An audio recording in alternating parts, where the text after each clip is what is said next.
Partner with eMarketer on data-driven marketing materials. Our custom reports give eMarketer Media Solutions clients the opportunity to generate new category insights through original surveys and analysis. You can head to eMarketer.com/advertise to, of course, learn more. Hello, everyone, and thanks for hanging out with us for the Behind the Numbers Weekly Listen, an eMarketer podcast. This is the Friday show that might be getting hustled by Marissa Koslov. We just worked this out. So our colleague, Marissa, who listens to the show, hello, Marissa, we're on to you. She's been pretending not to know about sports and crushing everyone in the fantasy football and apparently the March Madness bracket. Yeah, classic misdirect. Mm-hmm. Hey, you guys started fantasy football yet? I didn't get the invite. Moving on. I'm your host, Marcus. Maybe next year, Zach. Maybe next year. I'm your host, Marcus Johnson. In today's show, the biggest takeaway from the new NBA rights deal. Will the concept of consumer modes catch on? How will Google's AI overviews affect publishers in the future? What will happen to X or Twitter's user base by next year? And the state of America's vacation culture. We start with our Senior Director of Forecasting based in New York City. It's Oscar Orozco. Hello, gentlemen. Hello, listeners. Happy to be on. Hey, fella. Happy to have you. Also in that same town, we have our principal forecasting writer. His name is Ethan Cramer-Flood. The forecasters are back. What? Okay. Been a minute. That's right. Been a minute. And finally, we have someone else who's part of that crew, part of the forecasting team. Our senior forecasting analyst is based in Colorado. It's, of course, Zach Goldner. Hey. If they live in a town, then I think I live in a little settlement. New York's a little bigger than that. That's probably fair. Although it's losing people, I read. I think it lost about 80,000 people between 2022 and 2023. We didn't want them. It's not, okay. Never come back. Not losing enough. Still too busy. What do we have in store for you today? A story of the week, a game. We end with some random trivia. Let's get to it. We start, of course, with the story of the week.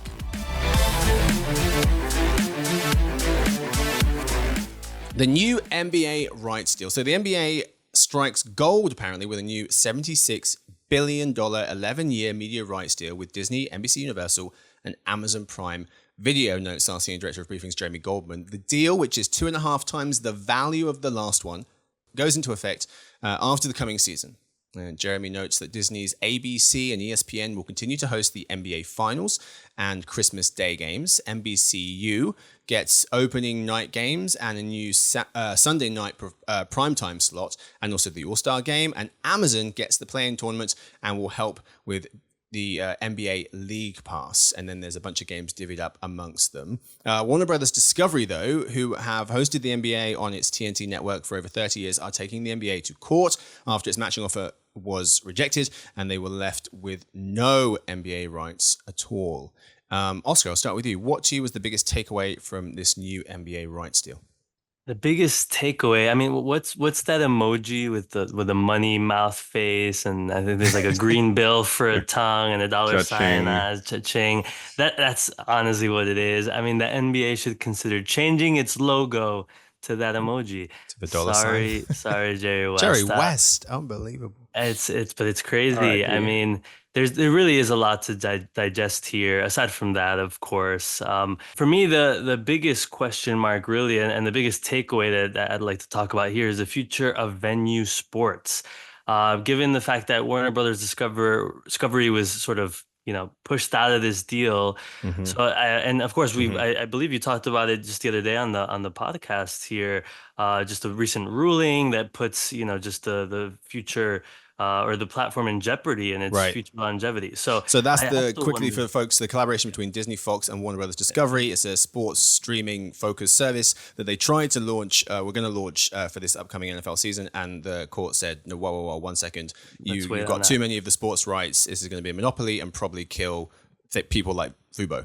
TV. Exactly. And I mean, what this whole deal is telling us is the future of sports is streaming, right? So you have to wonder if what's the state of the relationship between Fox, Disney, and Warner Brothers Discovery, whether this could be a sign that ultimately it will not come to fruition in the end, and what will that mean more so for consumers here? But of course, when you think of just the future state and of sports streaming and what that'll mean for the ad market as well. So just a lot of question marks there for me, because to me that was the story of 2024. And so putting this deal aside, I'm curious about what will happen there. Yeah, it's certainly bad news for Warner Brothers Discovery. Depending on how the courts rule, this is still pending, this decision. It's kind of a bit awkward because they're suing the people that they're still in business with, because this deal doesn't get the people that they're still in business with, because this deal won't start until next year. So we're still going to work with the NBA this year. And it's TNT, Warner Brothers Discovery's channel, is the NBA's oldest media partner. Right. They still have some smaller rights deals, NASCAR, NHL, MLB, but they also got NCAA basketball. I want to say they have NCAA basketball. They have some of the new sport as well. Okay, yeah. There's nothing like the NBA or even the NFL for that matter. Zach, what for you was the biggest takeaway? Yeah, I'm with Oscar on this. Money talks. I think the biggest winner is Adam Silver with this. And the deal is able to negotiate. A 2.5x over what the last media rights deal is huge. Just think about the profits that the owners are going to be making. And then the players union for the NBA is extremely strong. So I can't remember what the 12th man makes in the NBA. I want to say it's somewhere in the range of like roughly $5 million a year. Imagine it's going to be 2x'd. Same thing with your LeBron James of the league. They're going to be making a lot more money. Those players are going to get their contract in a couple of years, going to be raking it in. Yeah, someone's going to be making $100 million a year before you know it. That's and I've always thought that would maybe happen in the MLB first, but or maybe the NFL, but it's looking likely like it'll be in the NBA, right, guys? Yeah. Or, I mean, it's crazy. Is he the GOAT, Zach? Is he the GOAT of commissioners, Mr. Adam Silver? I took a picture of him when I was 13. It's great time. I love the guy. I think he's done a great job being able to manage the players and owners. It seems like for most part, it is one of the best run leagues in the U.S. So I think Adam Silver's done a great job. But I do want to give a counterpoint. Even though I think Adam Silver and the money is a big winner this time around, I don't think the same thing for the fans. I know that's the message that NBA is giving. It's going to be a lot more accessible, especially over digital. But first of all, you're losing what could be the best coverage team in all sports, which is inside the NBA with Shaq, Charles Barkley, Ernie Johnson, etc. And that is like something. Kenny, one of the main. Kenny gets the etc. That's tough on Kenny. It's true. Hello, Kenny's the best. I agree with that. But yeah, it's their kind of marquee show, NBA show for TNT, which is owned by Warner Brothers. But for those that thought that cutting the cord would be the best option, now you're gonna have to pay for cable, or you're gonna have to pay for Peacock, you're gonna have to pay for Amazon to watch all those games, or and ESPN Plus, I believe. Or you can just fork over a lot of money and pay for NBA League Pass. So it really is going to be a pain for the fans and their wallets. Yeah. All right. Now, come on. Now, that's about what we're losing. What about what we're gaining? John Tesh is back, y'all. Round ball rock. Let's do it. Is that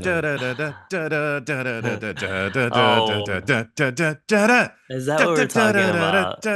See, the Gen Zers in the audience are like, what's he talking about? But anybody who watched the NBA in the 90s and the 2000s knows that NBC is getting basketball back, which means we're getting John Tesh back, the most fire up music of all time. The big winner here is Peacock. Right, this is my takeaway. So I'm looping in my NBC Comcast Peacock story into one.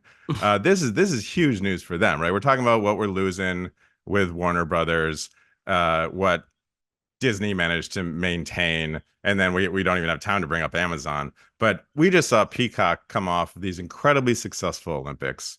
They've got the NFL on there now. They've got an exclusive NFL game. They've got Sunday Night Football. And now they're going to have NBA, lots and lots of NBA games, both on NBC and on Peacock all year round. They're making huge moves, right? This is what had been considered a second-tier streaming service that I bet is going to be very close to a top-tier service.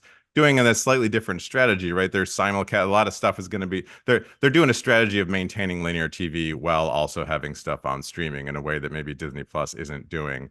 I think this is gigantic for them. I think that I kind of disagree with Zach's. I understand the point that we're losing Charles and Shaq and Kenny and Ernie, but overall, there's actually going to be more NBA available. If you have cable TV and Amazon Prime, and almost everyone has Amazon Prime, if you have cable and Amazon Prime, you're going to have more NBA games than ever. It is not going to actually be too hard to access this because Disney stuff is all still going to be on TV and NBC stuff is going to be on TV. And then we all have Amazon. So I don't know. Like, but I'm kind of down with this. I don't care what happens with Venue. I think this is a good deal for everyone. Ethan, what do you think is going to happen to the prices of all those subscription services? They're surely not going to stay the same once they take over those new sports streaming rights. Yeah, but I got cable. So, that's your problem. Ethan's the last person in America who has cable. Even above me. Was Oscar point. For a while. Yeah. No, it does seem like there's more winners than there are losers, but there are going to be a few. Maybe if it's consumers have to try and find stuff, it's a bit hard for them. Warner Brothers Discovery is an obvious one. I want to speak about one other winner here, which is the WNBA, because they're also going to benefit. So as part of this NBA deal starting next season, the WNBA will receive at least $200 million per year from the broadcast partners we talked about, plus around $60 million from other deals. Now, $200 million is not near the $7 billion a year the NBA is going to get. It's 35 times less. However, that $200 million is 6 times what the league currently gets. And the WNBA is going to reevaluate the media rights in about 4 years' time, because ratings and season length are expected to go up. So I do think this was a win for them as well. Shout out New York Liberty, first place. Come on, Fever. Do better. And that's really quickly to the final point. I mean, this testament to women's sports, worldwide women's professional sports. I found some numbers on worldwide women's professional sports revenues, and they're growing really fast. So this chart, you can see, this is data from Deloitte that shows that the dollars are nearly doubling from basically $700 million to $1.3 billion in the past 2 years. So incredible growth there. Still small numbers that are too small compared to the male counterparts, or compared to what the men are making. But the growth suggests that it's going in the right direction. Final thing I want to mention as well is this is a big deal for advertisers for a few reasons. One is the NBA is one of the few remaining large live TV audiences. The NBA's regular season viewership last season averaged about 1.6 million viewers per game. And Jason Nossi of Adweek had 2 important points for advertisers. One, there's lots of impressions here. So TV analytics company EDO was noting that last season, the NBA produced over 56 billion impressions for advertisers across 29,000, making the full NBA season 4 times more impactful for advertisers than the average primetime program. So the NBA is a big deal in that regard. And then 2, the NBA over-indexes on engagement. Viewers were 12% more likely to engage with ads during an NBA game than during the average primetime broadcast, up 15% year on year and up 40% in the playoffs, making the NBA second only to the NFL in effectiveness for advertisers. So lots of reasons to be pleased with this. Some reasons to maybe not be. But we move now to the game of the week. Today's game, the Super Duper game. How does it work? 3 rounds. Today we have Fortune Teller, the random scale, and fill in the blank. The better the answers, the more points you get. Round 1. We start with Ethan for Fortune Teller, where we predict the future. Forget habits, preferences, and demographics. Tap into consumer modes, suggests Dave Norton of experience strategy company Stone Mantle. He just wrote in an Adweek article that, quote, messaging toward situational needs is a far more cost-effective way to win customers. Close quote. Mr. Norton talks about modes, a mindset and a set of behaviors people get into temporarily. Think mum mode or work mode, etc. He gives the example of American economy hotel chain Red Roof Inn, who used data to send mobile ads to folks who were in my flight just got cancelled mode. So he'd get them a room because they'd be staying where they work. So the flight got cancelled. He posits that understanding modes helps marketers understand the real-time needs of people. But fortune teller, Ethan, will the concept of consumer modes garner more significance than other targeting methods? Yeah, I mean, I think this has legs. I don't know about more significance than, it's not going to garner more significance than responding to a search query. But I think it's a good idea, and it's likely to gain traction. It makes a lot of sense when you think about the emergence of commerce media, for instance, where we're thinking more about where a person is and what they're up to rather than who they are. So if you are on your bank's website, you are probably in financial management mode. This is what you're thinking about. If you're on a plane or if you're on a travel and transit related website, you're in travel mode. You're thinking about movement, right? It doesn't matter your demographics, your race, gender, previous purchase history, right? Because you're just in a different frame of mind. I think this is the way to go, and particularly if you can manage it in a sort of non-invasive way, a privacy protecting way, which is possible if you're just thinking about this is where these people are, this is their mindset, this is the mode that they're in. Oscar. Yeah, that's really interesting. I don't think it's a new concept per se, though. Ironically, I think some sort of smart marketer has just rebranded it so in that way, right? Being sold as some sort of alternative at this point. I mean, clearly the whole mode state of mind thing, it's, I thought that stat from, the 2,000% growth in Google searches over the past 5 years is very powerful. People are thinking in that way. It's a self-motivational phrase, right? For people to be more productive and get tasks done, et cetera. So that's very interesting. But again, I don't think it's a new concept. I think the concept of targeting consumers, whether they're, based on their past purchases or personalities or preferences, that's still going to be some sort of a thing, right? But I also think there'll be a time and place for large companies to flex their budgets and spend on just branding and awareness. So it's just like another tool for marketers and something that has been around, just that there's, more focus on it now than before. Zach. Yeah, well, it seems like a good idea to me at face value, but the real challenge to me is really to identify when someone is in a particular mode and for how long they'll be in that mode. Like Ethan mentioned, when you're on your bank, like a banking app, maybe you're in a financial services mode at that time, but how long is it going to last? I could see a lot of complexity and potential inaccuracies about determining whether you're in that mode or not.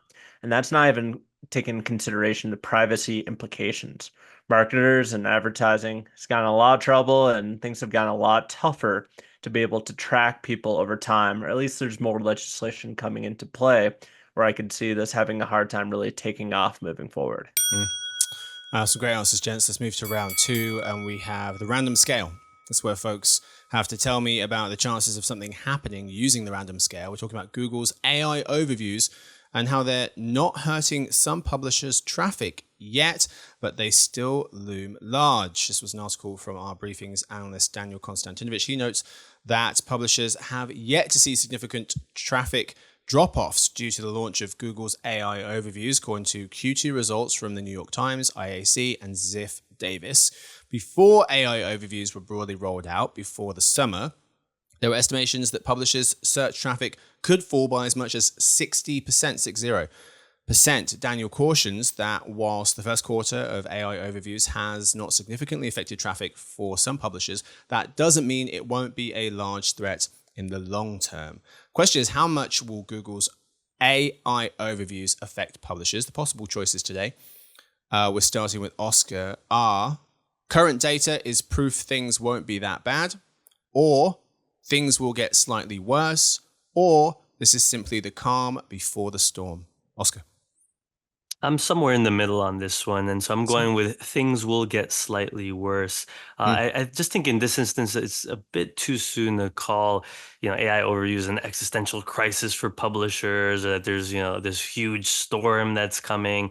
And it's not necessarily just based on that data. I mean, I think of just anything with technology; it's a two-way street. So consumers have to adopt it, right? There are going to be people who will just simply ignore them. They're going to go straight to their favorite publishers. Keep in mind that, the AI overviews have to link to these resources as well. So, and I don't think they will ultimately work for every type of search query. Just as we see now, it'll get a little bit better, but it's not going to work. So Google's going to stand to benefit from this. We're going to see more and more of it. But I do think there's going to be more regulation, safeguards, revenue sharing with publishers as well. So it changes the game a little bit, but it's going to take a bit of time. So things will get slightly worse, but it'll take decades, is what I think. Okay, Zach. Decades is a long time, especially at the rate of how AI is exponentially growing at the moment. For that reason, I'm going to take that this is simply the calm before the storm. I think that publishers should start weatherproofing now, weatherproofing their strategies, so they can stay high and dry as things change a lot in following few years. I don't think it's going to be this year. I don't think it's going to be next. But moving forward, I could really see this taking away more and more search ad revenue from publishers. When you guys use Chat GPT and generative AI in your searches, the results that I get are a lot better than going to a site that's just trying to a made for advertising website or something like that might not have great context. You have to search through and go through all those ads. What I can say is if you're able to get those results in the queries, that could take a lot of ad revenue from a lot of sites that are currently doing quite well. Mm-hmm. Really lent into the weather metaphor at the beginning. Extra points. Ethan. This is convenient, actually, because I was going to pick the other one anyway. I don't think that things are going to get that bad or much worse for two reasons. First and foremost, because things are already bad. Like the enormous amount of damage has already been done. The devastation to independent digital publishers' ad revenues has already happened. Google has already swamped them completely. There is not much damage left to do. But the other reason, which is probably more useful, is that at least the current format of AI overviews is really not that different than what we already see. It provides a little bit of a blurb of an answer. We already are used to Google giving us those little blurb excerpts from your search results. It's just right now, it's that AI overviews is just a little bit more stuff on the screen that is already extremely busy and full of stuff. If you're going to a Google search, there's basically two kinds of people searching. You're going on there because you want the search to lead you somewhere that you intend to go. You're going to click. You're looking for an article. You're looking for a source. You're looking for a place to shop. You're going to Google so that you can eventually click through, and those people still are going to click through. And then there's all the other searchers that were going to that Google page just to get a quick answer. They weren't going to click through anyway. They're still not going to click through. This is just another quick way to get a quick answer. So I don't think it changes very much. Not yet. I want to make one last point where I really worry is for news publishers. When ChatGPT or another generative AI platform is able to pull from the editorial style and the voice of all the news publishers on the current market, there's going to be less and less of a need to actually go to those individual sites. Going to be less ad revenue coming to them and more people just using the search browser as is and getting a query from there. I appreciate you guys taking a stab at this one because so far AI overviews haven't yet been rolled out at scale, and so it is hard to predict. But it's interesting that you all take the separate positions. Daniel, who wrote the piece, was noting that AI overviews only appeared on 15%, 15% of search queries in May, according to Bright Edge, but Google believes the product is the future of its search experience, meaning it's likely to expand to yet untouched search categories. All right, gents, let's see what the scores look like. Oscar's pretty rough for you. Scores. I always forget that he scores them. Come on. Yeah. I got my hat in the closet. Zach's, no need. Although, well, no need. You might win, but no need for the hat. Zach, 5 points. Ethan 4. Oscar with 3.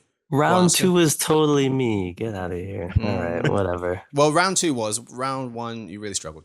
All right, let's move into the final round. What do we have for you? Round 3 is fill in the blank, where folks do that. We're talking about X or the X or Twitter Exodus. That wasn't. That's the title of an article by Sarah Perez of TechCrunch, where she notes that despite the anecdotal evidence on Meta's rival Threads, where folks can't stop talking about deleting their Twitter accounts, the App Store and website traffic data from Sensor Tower, SimilarWeb, and App Figures doesn't yet reflect any significant changes in Twitter users, fleeing the platform en masse. But fill in the blank. We'll start with Zach. By next year, X or Twitter's user base will be blank. Loud, proud, with a small crowd. See what I did there? Oh my God. Not your best work. Was that an AI thing? Yeah, ChatGPT. Can you give me a rhyme? No, that's my brain up there. You should have said it was AI. Go on. Well, as much as everyone expected Twitter or X to really blow up in the months following Elon Musk's acquisition, I don't really think it did. I mean, it dropped, 10, 12% in user base.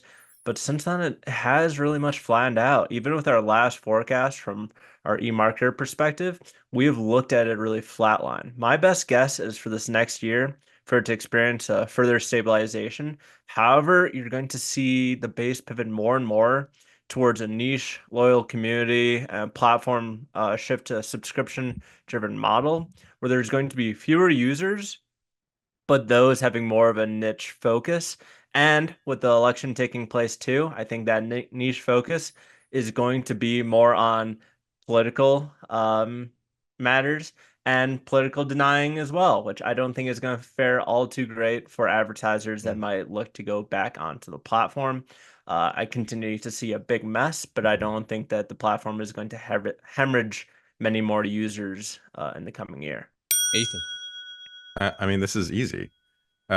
Next year, X will have 3.8% fewer users than this year for just about 52 million monthly users in the US. Sounds like a forecast, Ethan. Yeah. This is what we do. I agree how with is you. it? How did Zach not throw this out there? And for that matter, Threads will have 22.8% more users and will just about catch it. So all right. So I mean, my real answer is that it's more on the Threads side. I think Threads is thriving. Threads is coming into its own. It's going to succeed. It will catch X relatively soon. It will exceed X in the coming years. I have anecdotal evidence of that myself. My girlfriend, who's a longtime Twitter user, has finally shifted over to Threads. She reports that it has now become a place where there's lots and lots and lots of people. There's lots of content. You can waste a lot of time there. You can have fun there. Wasn't really the case, 6 months ago. But on the other hand, X is not going away, right? I don't buy this X exodus. I don't think, it's gonna go slightly down. It will be superseded by Threads, but it's not going away. It's gonna keep right on churning because people love to scream at each other and they want to be there in that cesspool. I mean, it seems like there's some hard numbers on Threads growing as well. They said they crossed the 200 million monthly active user mark. It's up from 150 in April. Oscar, what's your answer, sir? Yeah. I mean, I think I'm on the same page as Ethan here, and I think our forecasts reflect that, as he was joking about. It's slight declines. I mean, and these I think forecasts are not a joke, buddy. Yeah, that's right. and that's what we've thought all along, right? So slight declines. I mean, I think, it's a couple of things. I mean, it's not just Threads, it's Blue Sky, it's Mastodon, it's these other services that are taking some market share away from X, and that's not a good thing. I mean, X was in a position at some point with no real viable competitors, and they've really ruined it for themselves, right? With Musk's antics, and people are sick of site degradation. There's inappropriate ads. There's increased ad loads across the board, and it is interfering with users' experiences. And I can say that anecdotally as well. Inappropriate posts. So that's going to slowly take away some of the user base. And again, I think that's what our forecasts are showing anyway. So yeah, that's the case. And X will still have millions and millions of users, of course. We'll see what the floor will look like. We're not clear on that yet. I know we've compared Threads and Twitter, or Threads and X a lot to each other. I would just mention with X, I think we'll see a lot more of an engaged core audience. When you look at Threads, it's much more of like an add-on to that of Instagram, something that people will see on their Instagram feed every now and then and want to click and might browse through it once every few weeks. And that still counts as a monthly active user. But I think in terms of X, people are on more daily matter to get their latest news, whether it's good news or bad news, they're getting it all on that platform. So let me quickly give you the two arguments, glass half empty and glass half full. So glass half empty, looking at our figures that you guys put together.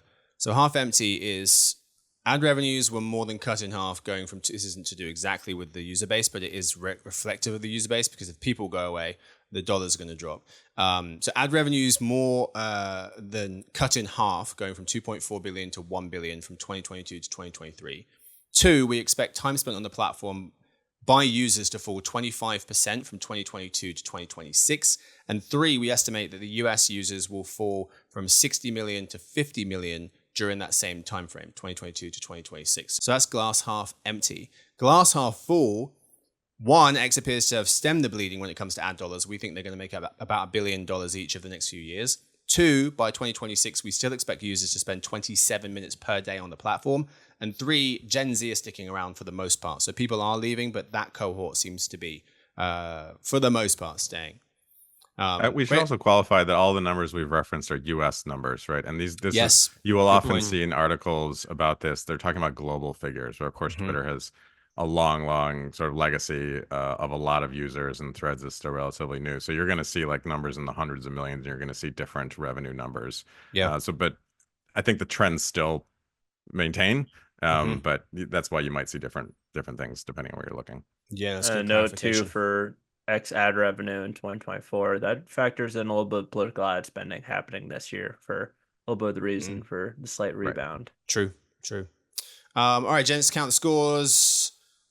Drum roll. Zach is this week's winner of the game of the week. For the love of God, don't get the hat. Just because this is just because he said he had the hat. Don't he? He wants to see the hat. What is going on here? Clearly, this is a subliminal. I want to do it for the fans. He subconsciously give you the win because he wants to see the hat. Zach 7, Ethan 6, Oscar 5.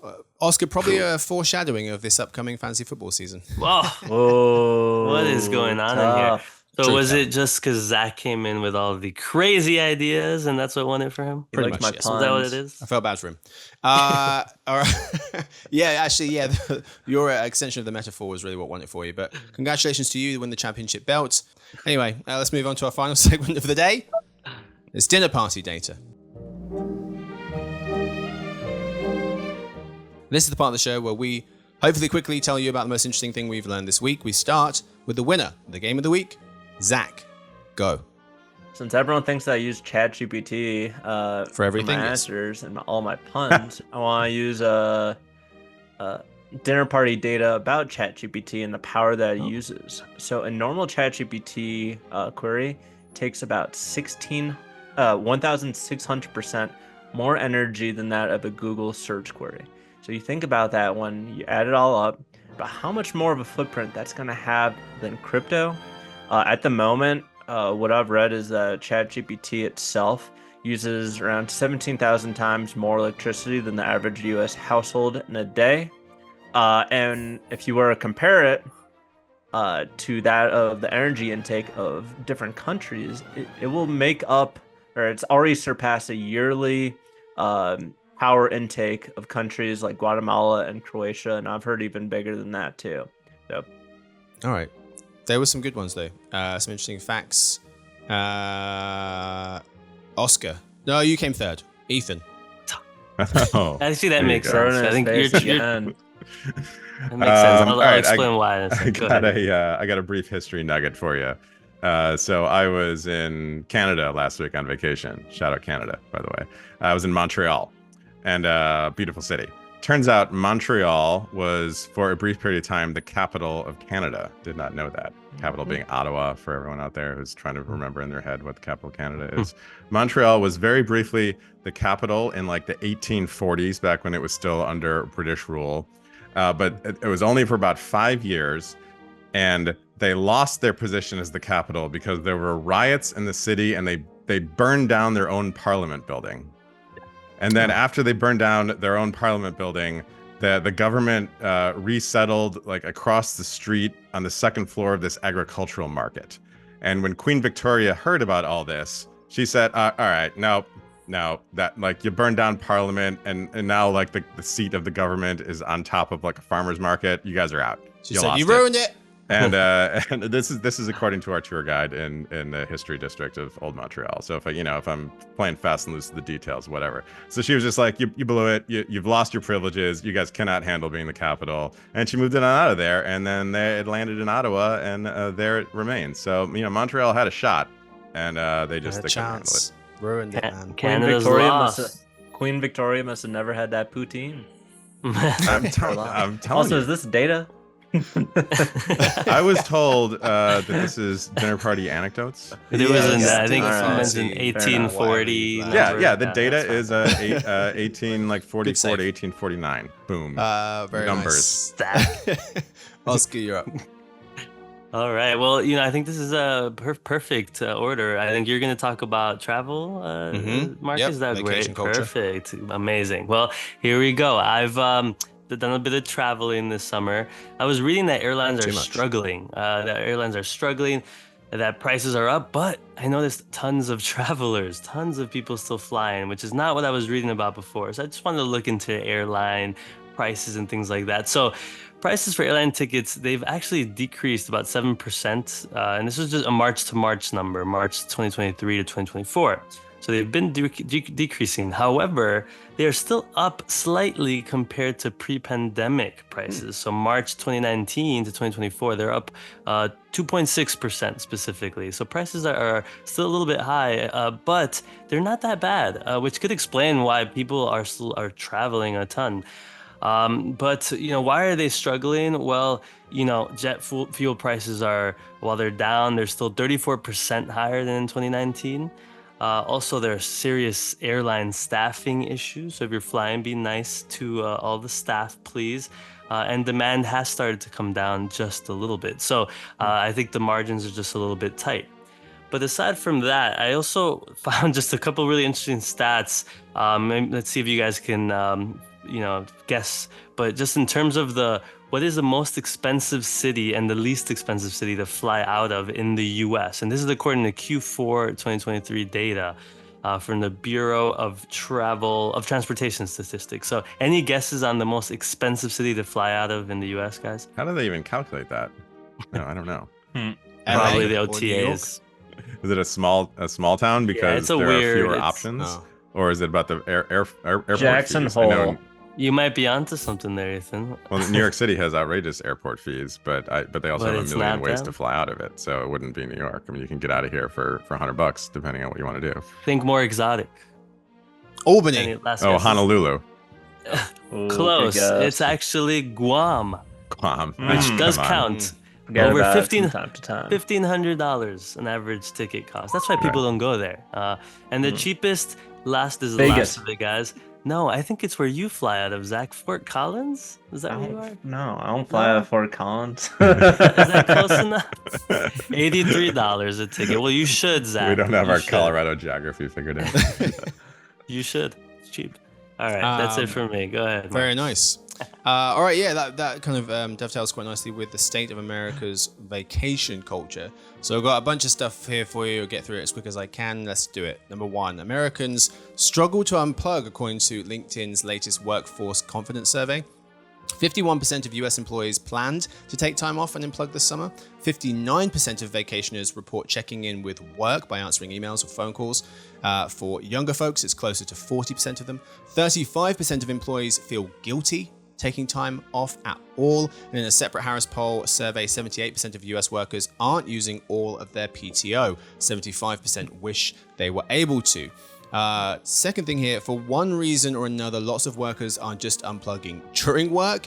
56% of younger generations, so Gen Z and millennial workers, report participating in the trend of quiet quitting. And one issue is Americans don't get enough time off to recharge. US workers get an average of just 12 days of paid time off per year, with 11 getting used according to a recent global survey from Expedia. By contrast, workers in France get 3 times as many days off, with an average of 31 days off a year, taking 29 of the 31. Just awful. Wow. That's how we roll. Just awful.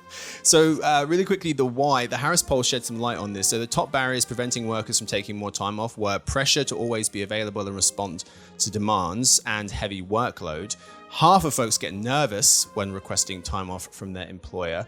Two ways, let me end with this, 2 ways companies can help. 1, 3/4 of workers said they wish their workplace culture placed a stronger emphasis on the value of taking regular breaks and utilizing paid time off. And 2, companies might want to prioritize time off a little more, especially since it's the 3rd most important factor, time off, when considering a new job. Nearly as important as healthcare. Obviously, money's 1, then healthcare, but close behind that is time off. But time off is more important than than remote work policies, culture, and childcare opportunities. Powerful stuff. You guys need more days. Not you, Oscar. You introduced work. You've been off. I thought he do was better. too. I do Give too. his new time Oscar's off. playing fast and loose with this unlimited vacation policy. That's all we've got time for today's episode. Thank you so much to my guests. Thank you, of course, to him, to Oscar.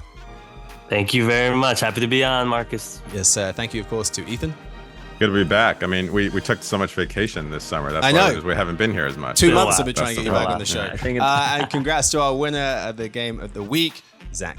Thanks, and I think I'll be requesting my time off right after we end this right here. You're not getting it. Just saying. Thanks to Victoria, who edits the show. Stuart runs the team. Sophie does our social media. Lance runs our video podcast. And thanks to everyone for listening in. If you have a few seconds, would you mind writing us a review? They really, really do help us keep this podcast going. We hope to see you on Tuesday, though, for the Behind the Numbers Daily and eMarketer podcast because of the long weekend. We hope you enjoy your long Labor Day weekends.